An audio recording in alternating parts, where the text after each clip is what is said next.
When writing for a movie, there's so much context that goes from the soul of the writer or writers into the screenplay and script. Their life, legacy, relationships, beliefs, everything they wish to portray, their ideals, what they wish to say about an issue to the audience. Thematic integration can be complicated. Finding out how to connect events, characters, under one message or issue, it's enough to take years. And yet, not every movie has to be so complicated.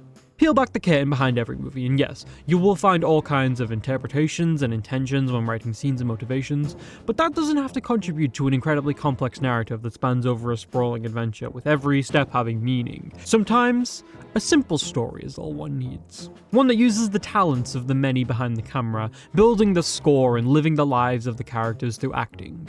Stories can be simple at their core, but it's up to everyone involved to elevate that through their respective mediums and contributions. And I think Wasteman is the perfect example of this. Now, I've gone on record batting for David Jonsson. Even when I'd only seen the guy in Alien Romulus, his performance was unreal, and he made Andy such a memorable character that I really hope to see him again soon. Then he topped that with playing Pete in The Long Walk, a performance that still deserves numerous awards, and if the Academy have problems with that, then I'm going to channel my inner John Silverhand. But hearing him get any role is exciting for me, and I like the trailer for Wasteman a lot. I think prison dramas used to be a pretty big fad, especially when my good friend Michael Schofield was still in the public eye. But nowadays it doesn't feel as popular. So I think it's the perfect time to deliver a personal narrative that also follows the struggles, issues, and overall on the inside of prisons. And I'm especially happy that it's British prisons, because the culture surrounding them is a part of criminology that I'm very interested in. If only I studied criminology. Fuck my Chungus single on his life. Anyway, Wasteman follows Taylor, a part-time prison cook, full-time barber, played by David Jonsson. Taylor has been in prison for 13 years, having caused the death of a kid by dealing drugs to him, unaware that he couldn't handle their effect. Taylor doesn't really fit in with the other inmates. He gets drugs off two guys by cutting their hair, but he doesn't necessarily have any friends like some others do. He keeps to himself, has his head down, and all of this pays off when he's told that he's eligible for early parole. He just needs to not get in trouble, sign some forms, and they'll do their best to get him through the process. Taylor wants to get out ASAP.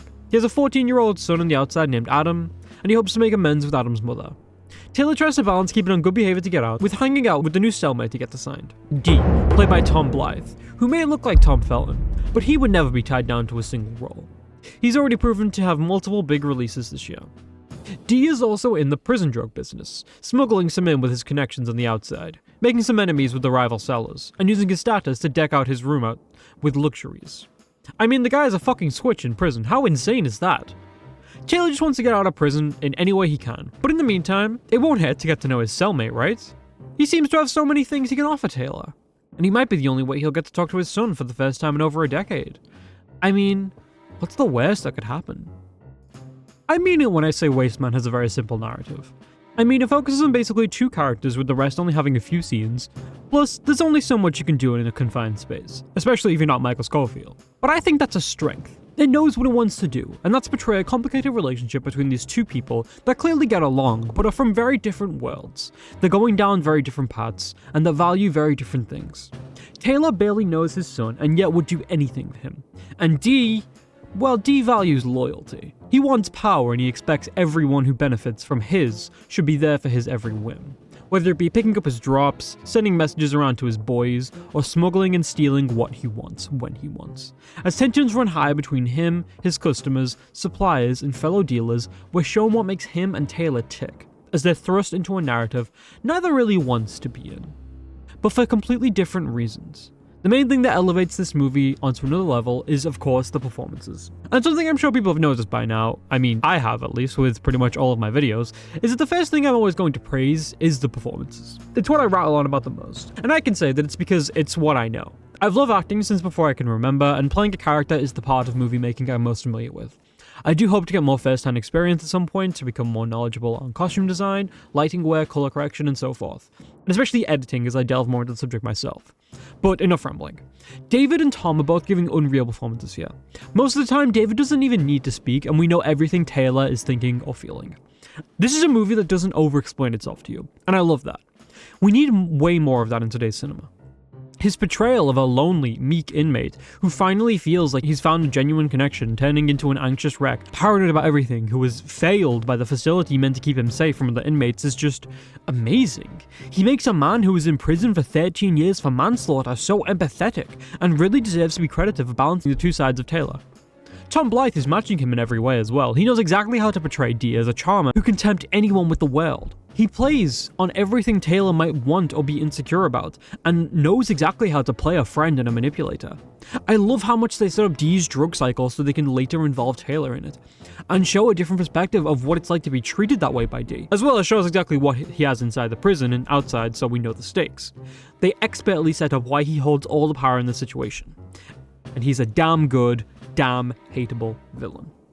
Another great contributor to the enclosed vibe, however, is the cinematography, because damn, the aspect ratio is always lower than the standard 16:9 format, which already makes things feel tight, but there's so many uncomfortable close-ups and low angles that work with the space to really give that cabin fever feel the inmates are feeling.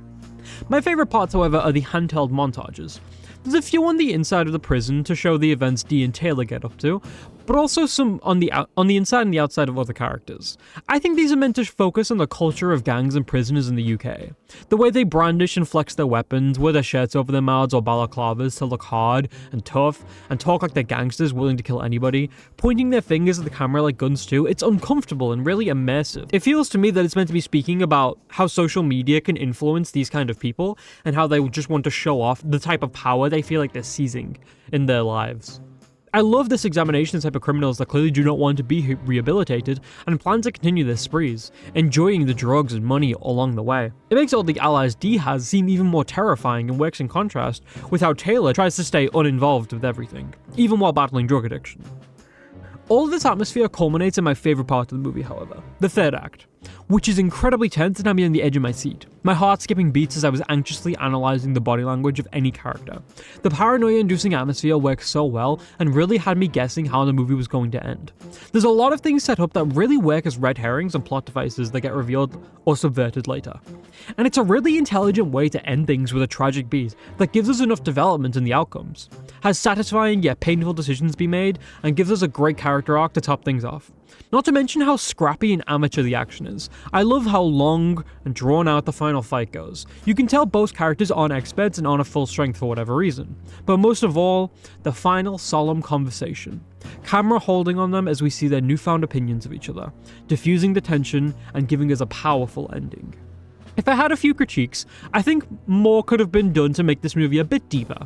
It's only 90 minutes long, so just have some runtime to pad out if it wants to give some more of the focus on the prisons and their lack of care for the prisoners. Like have Taylor try to talk to one of the guards in private and not be taken seriously, or focus on some of the other prisoners wrapped up in Dee's schemes, perhaps for even less violent crimes, or just stealing for a good cause. It feels like a lot more sympathy for the inmates, and especially addicts, could be injected in a way to really leave the audience thinking, focusing themselves on a message about rehabilitation and the chances we should give to those who have made mistakes so they have their chance to make up for them. But it's not a problem that it stays with the more simple story. With its amazing two primary performances, purposefully uncomfortable and cramped cinematography that creates the atmosphere of claustrophobia and cabin-feverish repetition, an interesting examination of British gang and criminal culture that isn't seen in many movies or shows in a way that doesn't directly vilify everyone involved, but shows the bad of everything nonetheless, Wasteman is an excellent 90-minute romp that will get you emotional and anxious. It's a lovely continuation of David Jonsson's career, one of my favourite actors right now who I'm very excited to see in different genres. Slapping on a score, I'm giving it a solid 7.5 out of 10. I was considering giving it an 8, but I feel like every 8 I've given to new movies this year has been movies with rich thematic ties I can attach myself onto. So either I'm a huge dummy-dumb, or I'm gonna have to knock a half point off. Still, a great movie, and would recommend to all other David Jonsson truthers. And if you want to avoid having to shove Tom Blythe's drugs up your ass, I'd recommend you subscribe. The YouTube algorithm isn't kind to smaller channels like mine, and subscribing can really help us out. It pushes our content to more audiences, and that's all we want, especially since I'm trying to hit 1,000 subscribers this year. I have a lot of hope for what's to come, but in the meantime, if you liked the video, please hit like, and if not, that's okay. I still hope to see you in the next one. Make sure to check out my top 50 movies of 2025, and I hope you have a wonderful day. See you soon.